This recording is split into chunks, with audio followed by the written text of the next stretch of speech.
أهلاً وسهلاً. كل سنة جديدة بتيجي معاها نفس القصة، أهداف وقرارات جديدة، طقس سنوي مألوف، بس في كتير من الأحيان بيكون محبط. لكن يا ترى، إيه لو المشكلة مش فينا إحنا؟ لو المشكلة في الطريقة نفسها اللي بنحط بيها الأهداف دي؟ الرقم ده ممكن يكون صادم شوية. تخيلوا إن 92% من الناس بيفشلوا في تحقيق قراراتهم للسنة الجديدة. والمهم هنا إن الفشل ده مش معناه ضعف إرادة أو إنه الشخص ده ناقصه قوة شخصية. لا، الموضوع أعمق من كده بكتير. المشكلة الحقيقية هي في النظام نفسه. الطريقة التقليدية اللي بنحط بيها أهدافنا كأنها مصممة علشان تفشل. وفي الشرح ده هنكتشف مع بعض طريقة جديدة تماماً ومنظور مختلف للموضوع. طيب خلونا نتعمق أكتر. ليه قراراتنا بتفشل؟ كلنا عارفين الدورة دي. بنبدأ بأهداف كبيرة وطموحة، وفي الآخر بنلاقي نفسنا محبطين وشاعرين بالفشل. خلونا نفصصها. الدورة دي أكيد مألوفة لمعظمنا، صح؟ بنبدأ السنة الجديدة بحماس وطاقة، أهداف كبيرة زي هخس 15 كيلو أو هقرأ كتاب كل أسبوع. بس اللي بيحصل إن بعد فترة قصيرة قوي بنرجع تاني لعاداتنا القديمة. والأسوأ، بنبدأ نلوم نفسنا، نقول أنا ضعيف، أنا فاشل، والسنة اللي بعدها بنعيد نفس الفيلم من أول وجديد. طيب الموضوع مش صدفة، في أسباب نفسية واضحة بتخلي النظام ده بايظ من أساسه. خلونا نكشف سوا بعض من الأفخاخ دي. أول فخ هو فخ الدوبامين. عارفين إيه اللي بيحصل؟ مجرد ما نتخيل نفسنا وإحنا بنحقق الهدف الكبير ده، مخنا بيفرز الدوبامين اللي هو هرمون السعادة. الشعور الحلو ده بيخلينا نحس إننا خلاص أنجزنا، فبيقلل الدافع إننا نعمل المجهود الحقيقي، كأننا أخدنا المكافأة قبل ما نشتغل أصلاً. الفخ الثاني هو تفكير يا أبيض يا أسود، أو الكل أو لا شيء. يعني يا أما ننجح 100% يا أما إحنا فاشلين تماماً، ما فيش وسط. مثلاً لو مخططين نروح الجيم 5 مرات في الأسبوع وروحنا 3 بس، بدل ما نشوف ده نجاح جزئي وحاجة كويسة، منشوفه فشل كامل، والنتيجة منستسلم خالص. والنقطة الأخيرة واللي هي مهمة جداً، كتير من الأهداف دي أصلاً مش أهدافنا إحنا، دي أهداف المجتمع أو السوشيال ميديا فرضتها علينا. في فرق السما والأرض بين إن الواحد يقول لازم أخس عشان شكلي يبقى حلو، وبين أنا عايز صحتي تكون أحسن عشان طاقتي تزيد.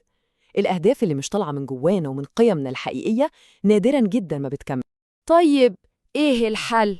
خلاص عرفنا المشكلة، يلا ننتقل للحل. والحل ده محتاج تغيير جذري في طريقة تفكيرنا. وهنا النقطة المهمة. الحل مش إننا نحاول أكتر أو نكون منضبطين أكتر جوا نفس النظام اللي مش شغال.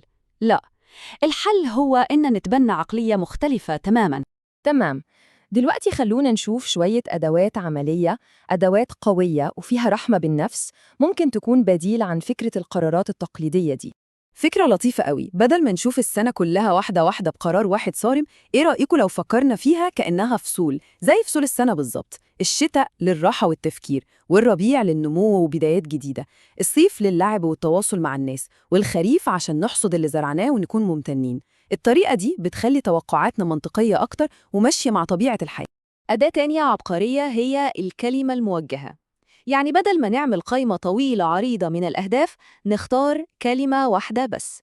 كلمة واحدة تكون زي البوصلة اللي بتوجه كل قراراتنا طول السنة. مثلاً كلمة زي حدود. ممكن الكلمة دي تساعد الشخص يتعلم يقول لأ لما يحتاج.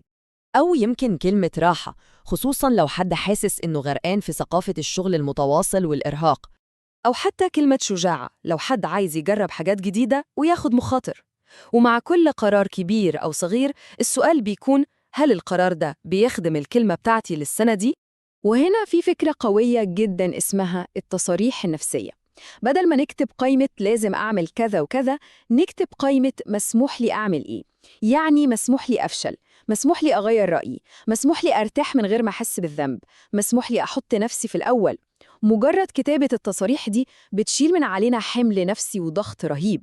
وأخيراً نيجي للقائمة المعكوسة. السنة الجديدة مش بس فرصة نضيف حاجات لحياتنا، دي كمان فرصة عظيمة إننا نحذف منها. نفكر كده، إيه هي العادات اللي بتستنزفنا؟ إيه المعتقدات السامة؟ إيه الالتزامات اللي مش بتضيف لنا حاجة؟ لازم نتذكر إن التخلي في بعض الأحيان بيكون أقوى بكتير من الإضافة. طيب، إيه الخلاصة من كل ده؟ الرسالة في النهاية بسيطة لكنها عميقة جدا. السنة دي بدل ما يكون الشعار لازم أكون أحسن، خلونا نخليه هكون صادق مع نفسي أكتر. وده كفاية قوي. مجرد التحول من فكرة السعي للكمال لفكرة السعي للصدق مع الذات، ده هو اللي ممكن يعمل كل الفرق. وفي النهاية هسيبكم مع السؤال تفكروا فيه. إيه ممكن تكون الكلمة الموجهة للسنة الجاية؟ الكلمة اللي هتكون البوصلة الشخصية نحو سنة فيها صدق ورحمة أكثر مع النفس.